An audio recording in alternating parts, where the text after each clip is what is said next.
বাসে কিংবা ট্রেনে কোনো নারী দাঁড়িয়ে থাকলে বেশিরভাগ পুরুষই উঠে সেই নারীকে জায়গা করে দেয়। লম্বা লাইনে দাঁড়িয়ে থাকার সময় একজন পুরুষই বলে ওঠেন তার পেছনের নারীকে অগ্রাধিকার দেওয়া হোক। দোকানের বেশিরভাগ পুরুষ আরেকজন পুরুষকে শান্তি সুরে বলেন, ভাই এই মহিলাটিকে আগে বিদায় করে দিই, আপনি একটু বসেন। স্কুলের যেসব শিক্ষক ছেলেদের গরু ছাগলের মতো পেতান, সেসব শিক্ষকও মেয়েদের বেলায় একটু সহানুভূতিশীল হন।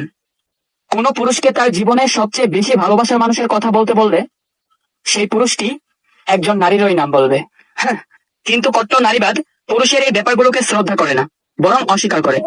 তারা ভাবে পুরুষ মানেই ধর্ষক, পুরুষ মানেই নির্যাতনকারী, পুরুষ মানেই দেহপ্রেমী, আরো কত কি ভাবে। তারা মনে করে পুরুষ রাস্তাঘাটে বেরোয় হয় নারীদের ধর্ষণ করতে।